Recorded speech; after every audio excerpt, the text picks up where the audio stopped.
Hello Divine People! Welcome sa aking channel, Divine Queen Tarot PH. Alamin natin ang messages, energy gabay para sa ating Capricorn friends for October 2023.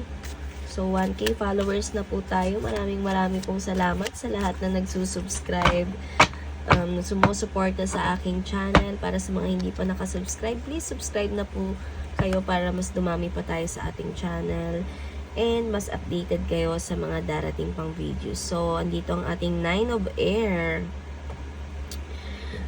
Okay, dagdagan pa natin guys. Money, love, career.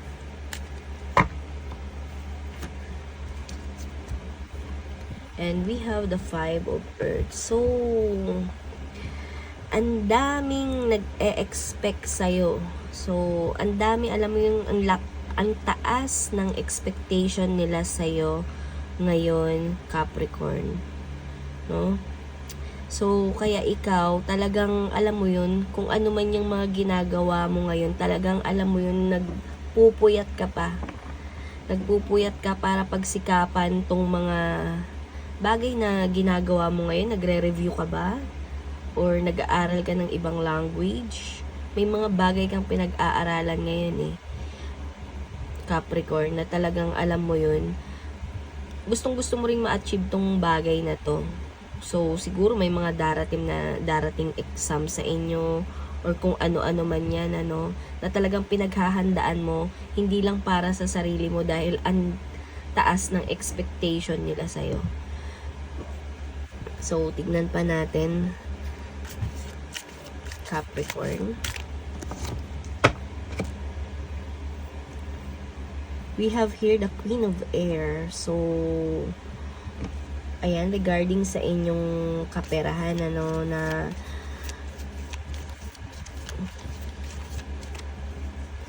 tignan natin ha.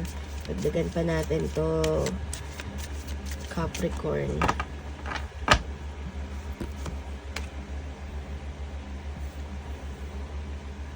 So, ayun. Kasi, iniisip nila na, alam mo yun, kahit walang-wala ka na Capricorn, iniisip pa rin nila na meron ka.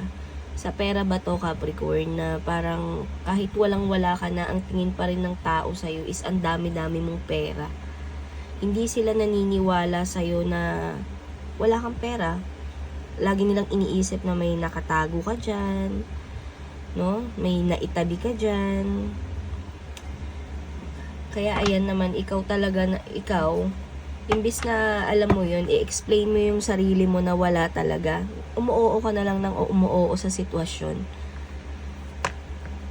So, yan yung mga nangyayari sa iyong kaperahan, no? Pero meron dito tayong 8 of Earth na alam mo yung ginagawa mo ngayon, magbubunga yan ng napakaganda. Marirewardan ka ni universe ng napakaganda. Kung ano man yung mga pinag-aaralan mo ngayon, ayan, makakapasa ka sa exam, dahil yan sa pagpupursige mo din, talagang focus ka ngayon sa pagre-review kung ano-ano man yung mga pinag-aaralan mo, mag-open ka ba ng bagong negosyo. Ayan, maganda ang kakalabasan nito, Capricorn. Ipagpatuloy mo lang yan dahil maa-achieve mo yan. There's a victory, there's a success because of your determination, because of your courage, Capricorn. So, we have here the 7 of Air, no? So, may mga pinaplano ka rin na naman tong i-revise dito. Ano ba yan? May mga sinusulat ka ba? May plano ka bang sinusulat-sulat? At ayan, revise ka ng revise. Ulit ka ng ulit, So, minsan nauubos na yung oras mo, kare-revise na yan. Kung ano man yung mga pinagpaplanuhan or pinag-aaralan mo. So, ayan, more going on the meets the eye. So, gusto mo kasi laging maayos, no? Laging malinis. So, pag nagkamali ka sa pagsulat, ayan, punit na naman, tapos ulit na naman ulit. So, we have here the 4 of Earth. Being too frivolous or too cautious with money, good business decision, giving to those less fortunate. Wow. So, pagdating sa iyong kaperahan, ayan, nabasa nyo naman, no? Kung ano man yung pasok ng pera sa inyo, gagastusin nyo sa pera nyo, no? Okay yan. So, hindi siya, alam mo yon, hindi siya masasayang. Kung ano man yung sigurong bago mong idea sa iyong negosyo, sa iyong buhay, ayan, napakaganda talaga ng kakalabasan niyan, no? Lalong-lalo na sa ating negosyo. So, ikaw rin yung taong talagang napaka-generous, no? Mapagbigay ka at tumutulong ka talaga sa mga nangangailangan, no? Siguro may pupunta lang pulubi sa business mo, no? Business area mo, sa shop mo, talagang nagbibigay ka. Hindi ka maramot na tao. Kasi alam mo yung kahit no sa tindahan mo, may humingi lang ng kung ano-ano, no, mga pulubi. Ayan, talagang nagbibigay ka sa kanila.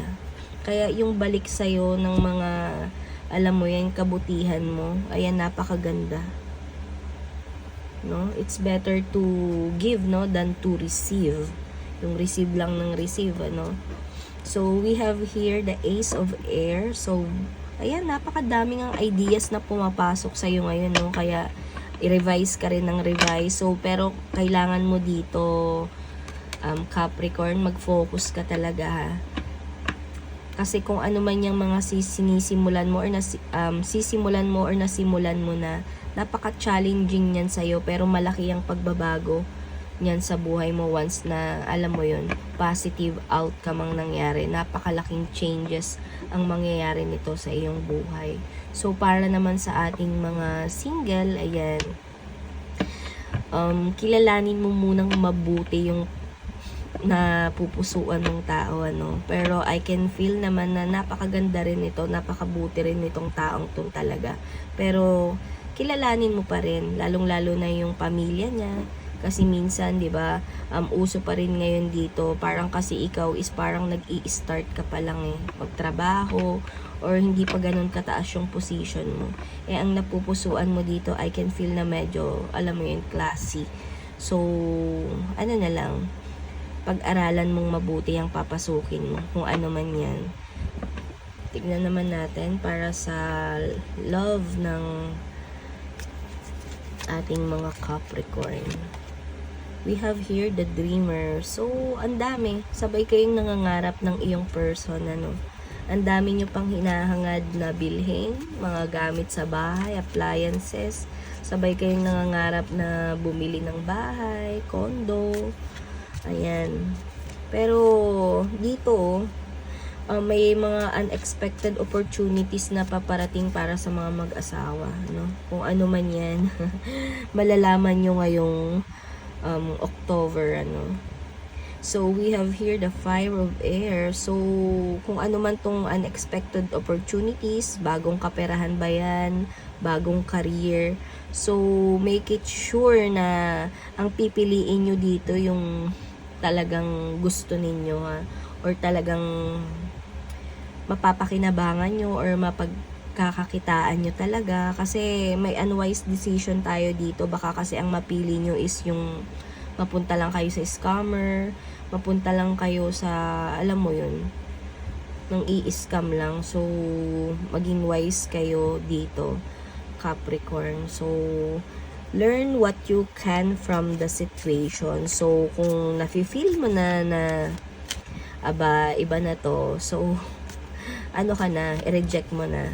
Okay? Pati yung mga pangangailangan nyo sa bahay na hindi naman talaga kailangan. Ayan, try to say no.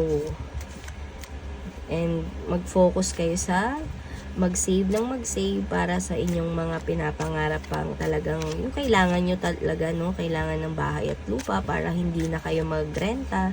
Ganun yung pagtuunan nyo ng pansin, hindi yung mga bagay lang na mga material things lang na makakapagpaganda ng ganito. So, tiis-tiis din muna kayo, Capricorn, no? Sa mga magagandang gamit. Ayan, it's better to save, no? Than to bili ng mga pampaganda ng bahay, decorations, bagong plato, bagong ano. So, ganun yung mga iwasan nyo ngayong buwan na to. Kasi baka maaaring magtalo pa kayo sa ganyan, ano. So, we have here renewal. So, may mga pagtatalo nga dito. And ayan lang, napakasimpleng bagay lang rin naman niya na maaayos at maaayos niyo pa, Capricorn. So, yun lamang. Thank you for watching. See you on my next video. Bye-bye!